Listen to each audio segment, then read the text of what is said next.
いですよね、この出し方。写真アップかな。ってくれよ。クジラいろいろ食べてきたつもりなんですけど、初体験。クジラの作付けなんて聞いたことないですよ。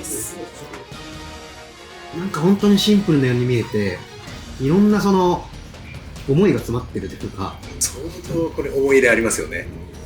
昔タコってうまかったなって記憶があるけど、最近なんかうまいタコ食べれるとこないなって思う時あるじゃないですか。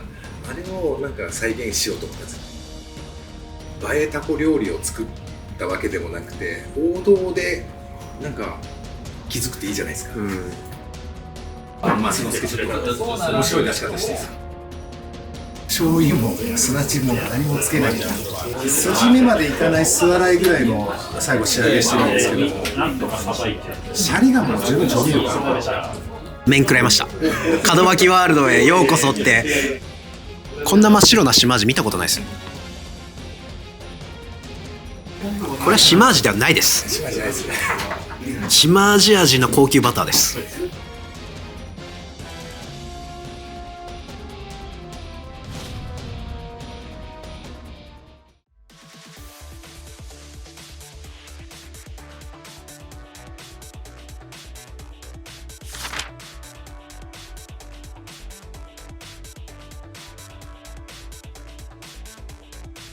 銀座7丁目の飲食ビルの6階に佇む美食家の大人たちが集う注目の高級寿司店。中央に鎮座する氷室が目を引くスタジアム型の10席のカウンターが広がり、程よい活気がある雰囲気です。豊洲市場だけでなく、全国の産地から超度級の食材を仕入れ、独自の熟成技法で魚の旨味をぐっと引き上げています。おまかせはつまみ少なめ、握り多めの構成で、食べ歩いている人ほど他店とは異なる食体験をより一層楽しめます。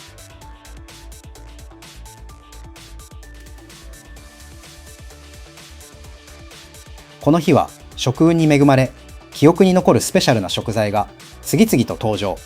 大将の寿司への情熱に迫りました。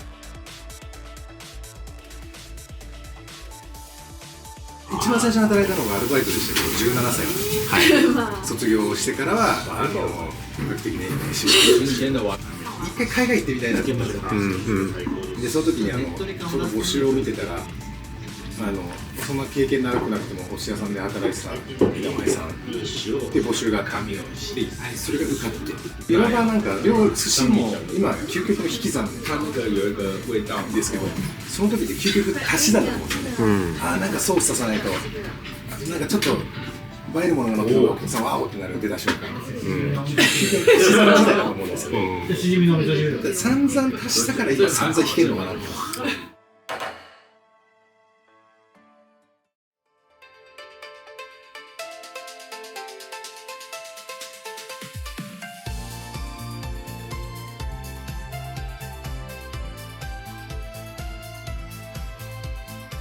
この番組は魚のことなら北に水産、株式会社北に水産の提供でお送りします。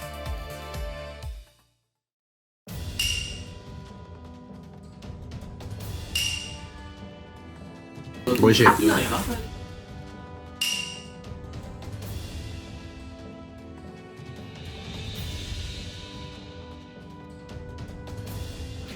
この包丁幅がありますね。切り付け包丁っていう昔の包丁、昔の形なんですか。いかつい。僕が見習いやってる国が親方がはい。かっこいいだろうこれ。いやかっこいいですね。なんていうんですか、切り付け包丁。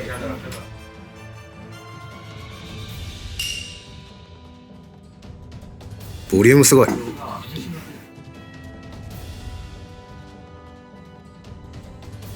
この肝ソースがやっぱちょっと特徴的ですね。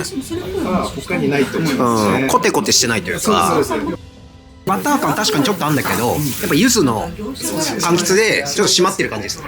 粘度が低いというか、ちょっとシャバシャバ系の。はい。カレーもちょっと柔らかい系好きなシャバい系が好き。なるほど、なるほど。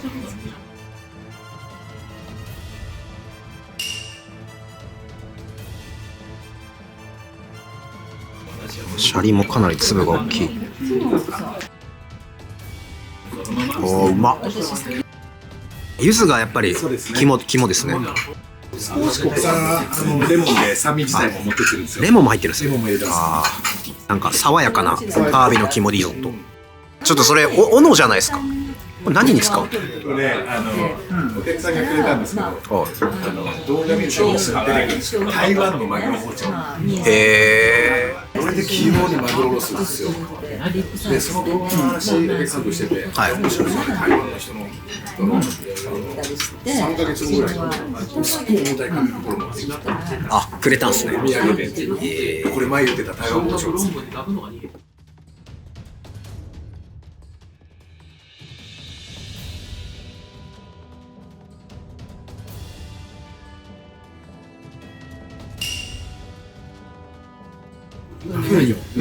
そちらを炭火で少し温めて、ウニの甘みをしっかりと引き出して、最後、おろしたからすみをかけて塩味を加えて用意している。いやこちらもお酒にすごく合うので、少しずつ舐めるようにお召し上がりください。うまっ。これ温度ですね。温度超大事ですね。カニとカラスミの中にそれを引き立てるウニみたいな。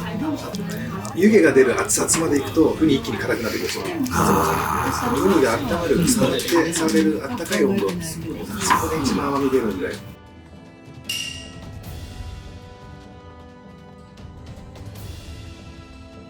カラスミウニ毛ガニと黒龍の組み合わせ。これはもうこれだけで1時間確かにいけるわ。今3品目ぐらいのこのいわゆるカラスミとか使うやつは季節によってこのパートのネタがちょっと違う。ちょっと変えます。これが冬になると白子になって、はい、白子はもうまさにカニクリームですよね。うん、天然カニクリーム。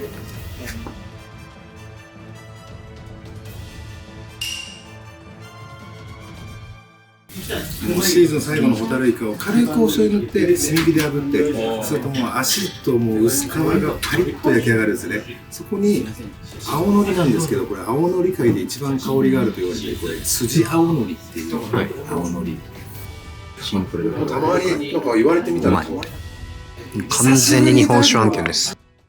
面白い出し方していいですか？はい。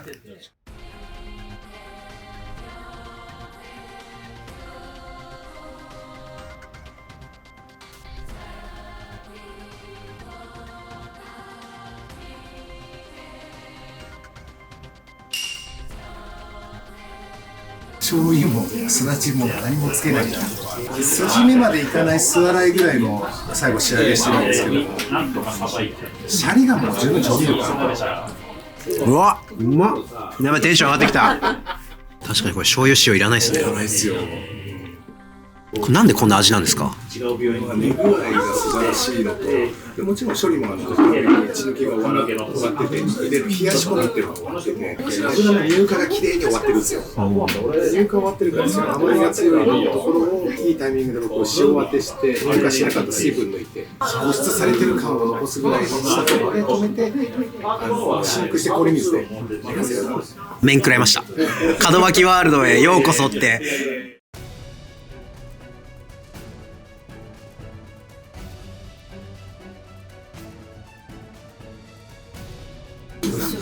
切りすぎじゃないですか。1ミリ厚いって思うんですよ。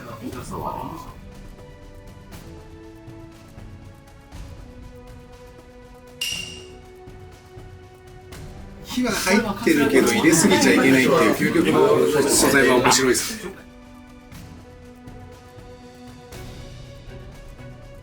どんどん味が出てくる。で味出ますよね。佐島のタコはアワビとか食べてるってこと？あサザエとか。だから美食家ってことですよね。美食家のタコ。ついに、しかも2巻目結構早いタイミングで。そうなんです。間に海苔を入れるのはシャリとタコつなげてるんですね。なんで海苔かというと、佐島のタコが食べてる貝類とか、小さいエビとか貝とか海藻を食べてるので、餌ですよね。タコが食べてる、餌が食べてるのがさらに海藻。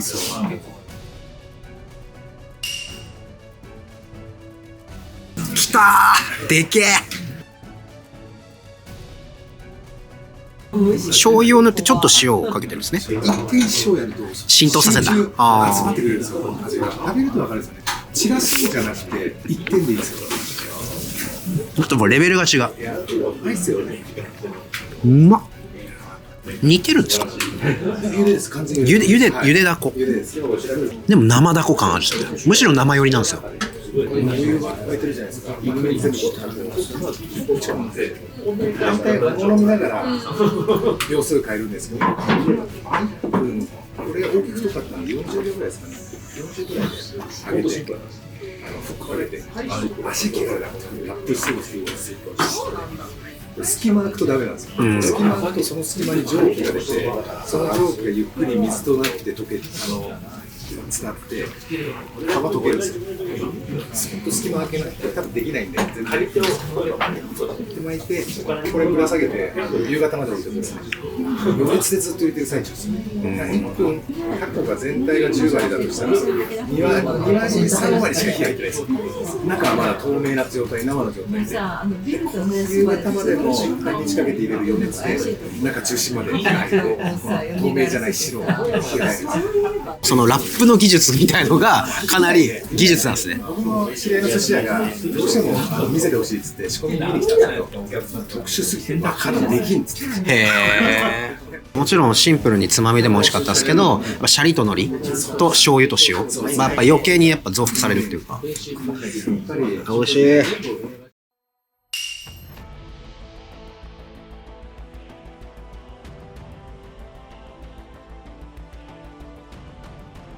この時期にしては珍しい、あれですよね、産卵後じゃない子は打ち抜き済みです。ああ、綺麗。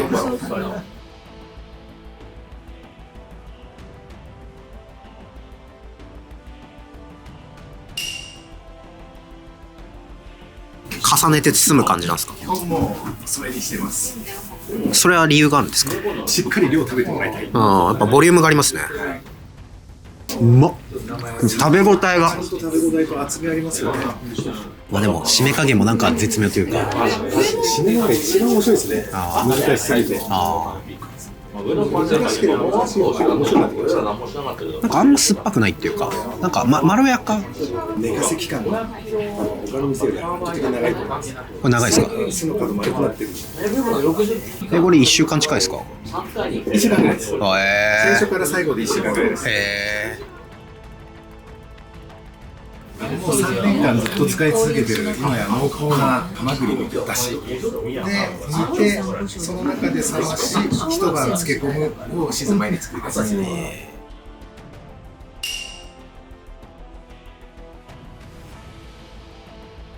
クリーミーな貝のそうクリーミーです。クリーミーなんですよ。クリーミーわかります。でも食感ちゃんとあるからハマグリ感もあり、クラムチャウダーみたいな味しますね。かといって味付けしたクラムチャウダーじゃないですよね。海にあるクラムチャウダーみたいな。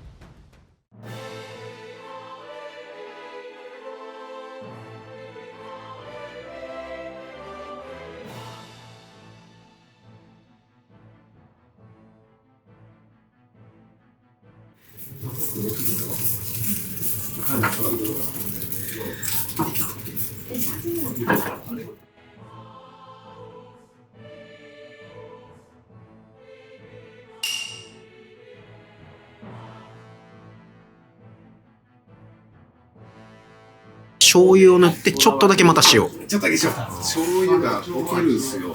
油が溶けて、その溶けた油を締めるための塩。めっちゃやばいやつです。めっちゃやばいやつ。出た。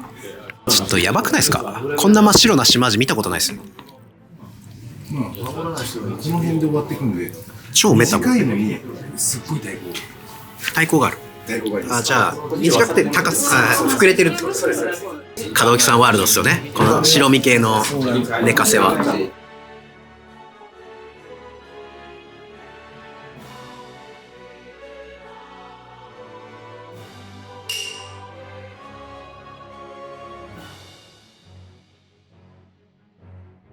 上がったとこで活き締め、神経締めして、鹿児島行って、血抜きして、冷やし込みして、多分向こうで5日ぐらい。で、頭を落として、さらに4日2日ぐらい冷やし込み続けたんですよ。でそこで揚げて塩を当てて乳化しなかったスープ出して、で塩抜きして軽い酢洗いするんですよ。で水で完璧に取ったら真空して、そこから早いです。もう氷水の中で2日だけ寝かせて。これは島味ではないです。島じゃないですね。島味味の高級バターです。こってりしてるんだけど重くないっていうか、はい、ナチュラルなんですよ。米の薄さでよかった。いや、よかったです。はい。すっごい分厚い。はい。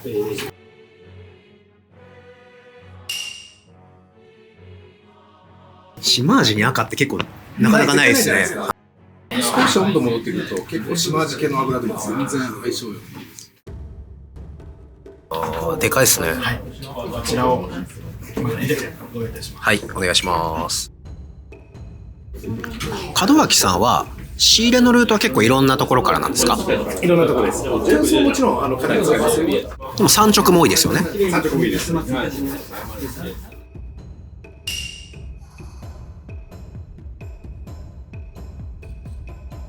結構しっかり火入れというか、しっかり入れます。しっかり入れて、しっかり温度も落ち着かせて。でかませて甘さ出してっていう、これ王道の車エビって感じです。うん。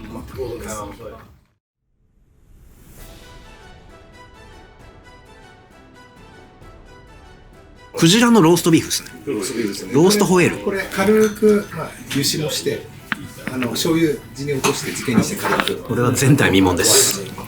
これは普段あると思わないでください。これはたまたまですね。たまたまです。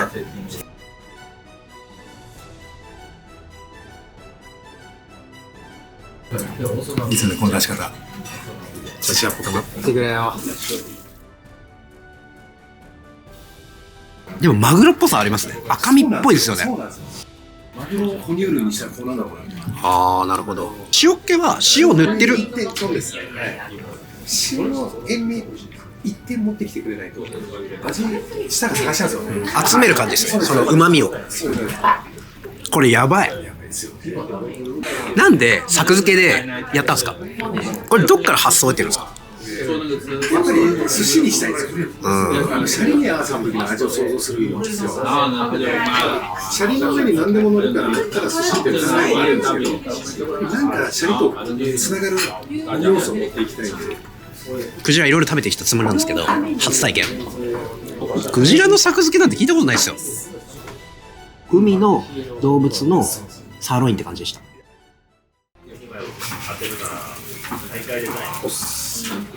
本当にさっと。本当に甘み出すだけです。焼きまでしたくないんで。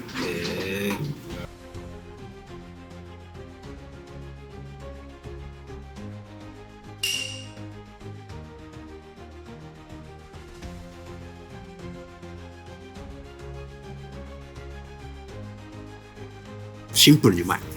でもすごい肉厚ですね、やっぱ。と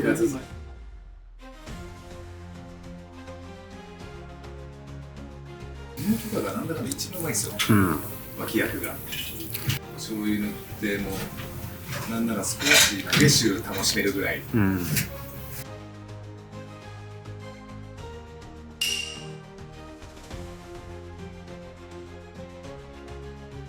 噛めば噛むほど。門脇さんの出てくる、つまみも握りも季節の、スペシャリティじゃないけど、結構それはイメージとしてやっぱある感じですね。据えてる感じですよね。あるんですけど、この時期だから何っていうふうに思おうとはしないですよ。この時期にこれ出てくるのっていうのはあるんですよ。こんなこの時期にこんな肉厚なのいるのっていう。だから結果物重視なんですよ。それは産地ももちろんあるけど、どっちかってそのもう信頼してる方からのこれやばいよっていうのを使うっていうことですね。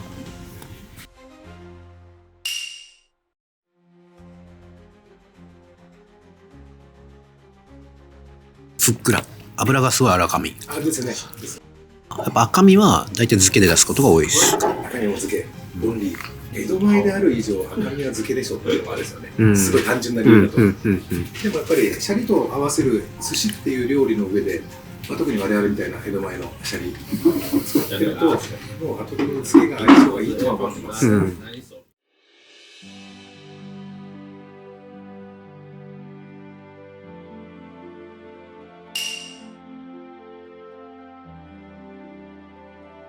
バフンより赤鬼寄りのミルク系ですね。ミルクチョコレート系からのちょっとこのソルティービターな感じというか紫っぽい海の味。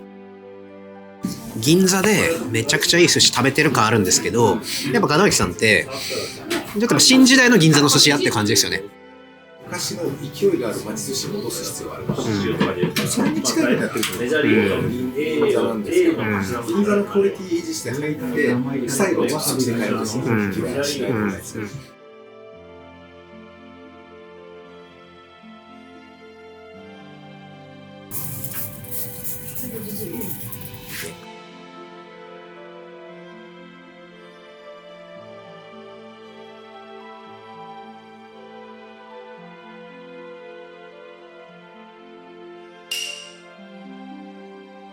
生のさっきのよりもクジラ感が出ます。いい意味で。やっぱ獣感が余計に。魚じゃないですよ。クジラ好きな人にはたまらない。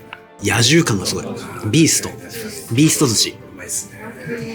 いやまさかクジラ出ると思わなかったんで。たまたまなんですよ。いつも食べられるお客様がそのために用意してたんで。ありがとうございます。福岡の大牟田という場所なんですが、そちらですと大体1週間ほどで全て積み上がるそうです。でこれはその最初の1週間の中でも、最初の3日で1回収穫を止めまして、その中から選ばれたのがこの旬という等級のついたもので、じゃあ一番積みの中の一番っていう。そうです。一番積みの中でも7日間ではなく3日間で1回収穫を止めて、その中から選ばれたものなので、ただ最初の3日のものではなくて、基準をクリアしないとこの等級のものは出ないので、このまた黒滝というノイロン屋さんが大将の方だとちょっと知り合いでございまして、ただ工程をの工場を見学に大将が来ました、はい、で最後焼きのりに仕上げられてパックされて出荷されていくんですが、一度焼きのりにしてしまうとやっぱり酸化してしまったりですとか湿気で悪くなってしまうので、その直前のものをくださいとちょっと無理を用意してます。生の寒のりという状態です。そちらの海苔をお客様にお出しする直前にこちらで焼きのりに仕上げて出来たての焼きのりでご用意いたします。そういった海苔でございます。海苔炙った後の色見てください。これ炙った後、はい、これ炙る前、こっちのは黒い。ちょっと透ける感じ。軽くなります。軽くなる。はい。へえ。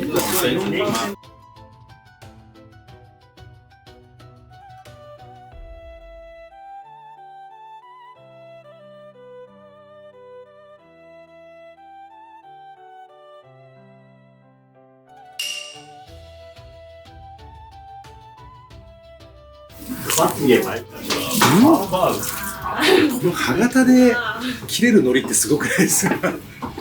いい意味でバリッとっていうよりはちょっとトロッとしてるっていうか、切れるんですけど、バリバリバリって感じじゃないですね。めっちゃうまいですよね。切り方がすごいスムーズですね。稚拙な表現ですけど、超高級なおにぎり食べてるみたい。実はうちのこの黒滝って、海苔屋、おにぎり屋始めたんです。おにぎり屋なんですよ。じゃあ始めたんです。海苔屋からのおにぎり屋を、なんかこれから本格的にオープンするらしいです。絶対入りますよ。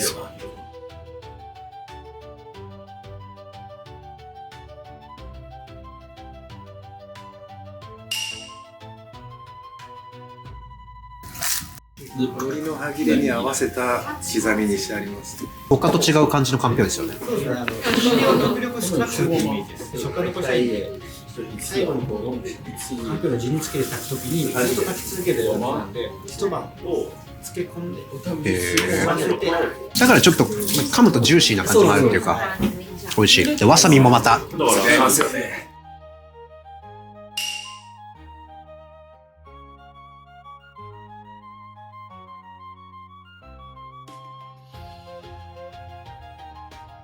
卵大きいですけど、なんか骨感がないですね。トロネ全部剥いてます。宮だった後骨全部剥いてるので、物理的に骨もないです。寿司門脇さんにこれ見ていきたいっていう方は、予約はどうやったら取れますか？うちはですね、ネット上だったらテーブルチェックさんでそのまま入れていただいてもいいですし、あとお店のお電話番号もネットで調べれば情報出てくるので、それでお店の方電話していただいても大丈夫です。電話かネットだとテーブルチェック。テーブルチェック。はい。基本はもう今夜営業のみですか？夜営業のみです。夕方5時から。で、伊勢スタートではない？伊勢ではないです。もう好きな時間行っていただいて、おせっかくをしておきます。一番早くて5時からで、はい、まあ、一番遅くてスタートで言うと一番遅くて一応8時入店まで、ただお店一応22時までですよね。ちょっとその終わりだけはちょっと、お伝えさせてもらってます。今、まあ、これ撮影してるんですけど、はい、門脇さん今お任せはおいくらでやってらっしゃるんですか？うちが税込み3万5,000円と、そこにサービス料が 10%。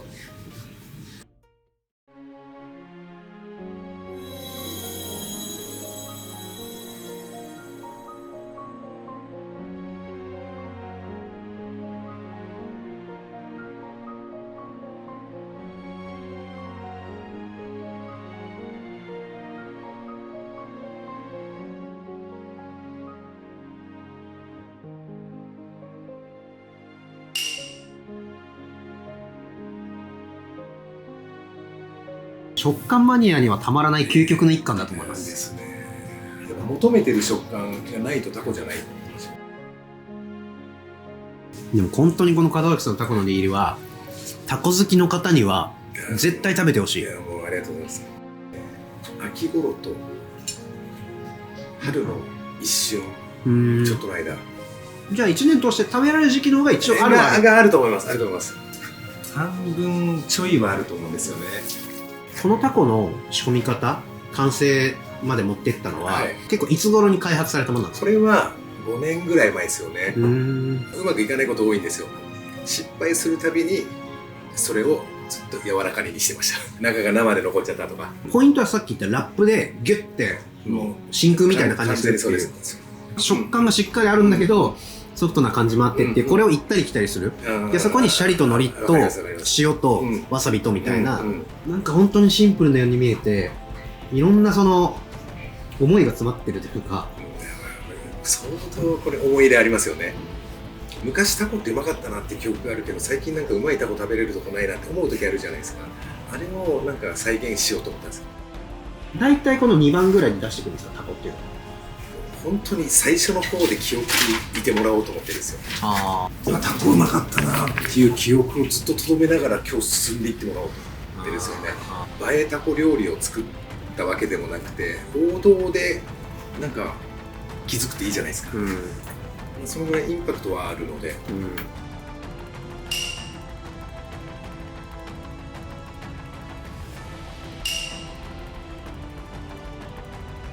これ赤酢米酢混ぜてるんですか？混ぜてます。赤酢2種類、うちも蜜柑なので、赤酢2種類ともう米酢で。砂糖ちょっと入れる。ちょっと入れます。でも米が甘い。米甘いですよ。火がもういいんで、音がすごいですね、やっぱ。いいですね。